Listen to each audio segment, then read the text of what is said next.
श्री नवनाथ भक्तिसार अध्याय क्रमांक 12. अग्नीने जालंधराला त्याच्या जन्माची सर्व कथा सांगितली. पुढे अग्नीने त्याला विचारले, बाळा, तुझी कोणती इच्छा असेल तर मला सांग, मी ती पूर्ण करतो. यावर जालंधर म्हणाला, अग्निदेवा, खरं तर मला कसलीच इच्छा नाही, पण मी धारण केलेला मनुष्य देहात सार्थक व्हावे. इतर अनेक जण नुसतेच जन्म घेतात व मरतात, तसे माझे होऊ नये. माझ्या हातून काहीतरी चांगले घडावे. ते ऐकून अग्नीला अत्यानंद झाला. त्याने अरण्यातील आपले सौर आवरून व जालंधर खांद्यावर घेऊन अग्निदेव दत्तात्रेय जेथे होते तेथे पोहोचला.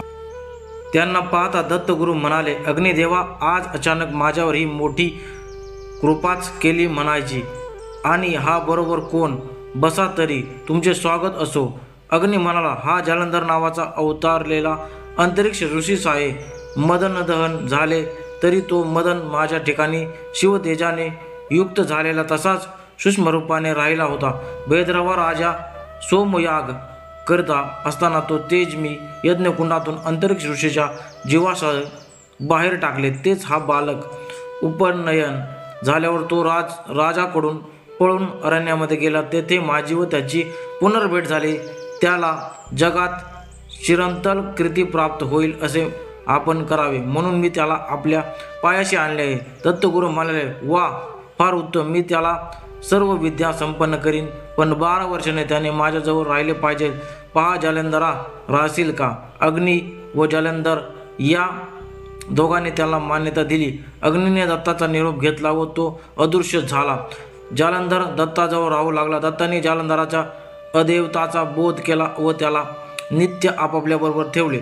सकाळी भागीरथी स्नान करावे, पाचोळ्याश्वरी भोजन करावे, नित्य आपल्याबरोबर ठेवावे व माहूर गडाजवळील रेणुकामातेच्या मातापुरीच रात्री विश्रांती घ्यावी, असा दत्तात्रेयांचा दिनक्रम.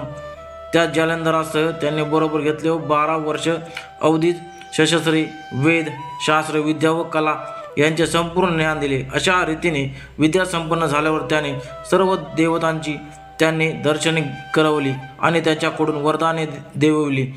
एवढे झाल्यावर त्याने अग्नीला बोलून म्हणाले, हा तुझा पुत्र जालंधर. आता याला सर्व विद्यांनी युक्त केले आहे, याचा स्वीकार कर. अग्नी फार संतुष्ट झाला. मग त्याने जालंधराला पूर्वी ज्याप्रमाणे मच्छिंद्रनाथाने सर्व देवता प्रसन्न करून व वश करून घेतल्या होत्या, त्याचप्रमाणे त्याला वश करून दिल्या. पुढे अग्नीने त्याला 12 वर्षे बद्रिकाश्रमी तप कराव्यास नेले. ते सतत कठोर तप केल्यामुळे ब्रह्मा, विष्णू, महेश व बद्रीनाथ यांच्या त्याच्या तपाची परिपूर्ती झाल्याने त्याला सांगून पूर्ण सिद्धी केली. मग अग्नी व जालंधर यांना बद्रीनाथाने एक कथा सांगितली. बद्रीनाथ शिव त्याला म्हणाला, पूर्वी एकदा ब्रह्मदेवाने तेज सखोलित झाले व ते हिमालयामध्ये एक दिग्गज निधिस्थ होता त्याच्या कानात पडले. त्याला प्रबुद्ध नारायणाने संचार करून मनुष्यदेह धारण केला. जालंधरा, त्यात तू बाहेर काढ. तो कानातून जन्मल्यामुळे त्याला कानिफनाथ असे म्हणतील. तू त्याला आपल्या शिष्य कर, त्याला आपल्यासारखाच कर. शिवाचे हे बोलणे ऐकून जालंधर व अग्नी त्याला म्हणाला, तुम्ही वर्णन केले ते अपूर्ण आहे, पण जो गज आम्हाला दाखवा. तेव्हा बद्रीनाथ त्या दोघांना घेऊन निघाले. तो हिमालयामध्ये आले. दुरून तो गज दिसला. तो इकडे तिकडे संचार करीत होता. शंकर म्हणाले, हा गज मोठा भयंकर आहे, चंचल आहे. तेव्हा जालंधरनाथाने दुरूनच त्या महागजावर मौनास्त्र व परशास्त्र टाकले व ते दोन्ही अस्त्राचा परिणाम होऊन तो हत्ती तत्काल भूमीला खेळल्यासारखा मुकाट्याने एका जागी उभा राहिला. जालंधर, अग्नी व शंकर संतपणे त्यांच्याजवळ गेले. जालंधराने हत्तीच्या जवळ जाऊन हाका मारले, अरे कानिफा, अरे प्रबुद्ध नारायणा, अरे ब्रह्मसुता, दीक्षा देह धारण करून तू या दिग्गजाच्या कानात येऊन राहिला आहेस ना? तू बाहेर ये. हे अग्निदेव, हे महादेव, मी अंतरिक्ष तुला जालंधरा रूपाने बोलित आहे. तुझे कार्य, तुझी वाट पाहत आहे. हे लवकर बाहेर. त्याच्या हाका ऐकून हत्तीच्या कानातून अंतर्भागातून 16 वर्षाचा एक तेजपुंज तपस्वी तरुण डोकावून पाहू लागला.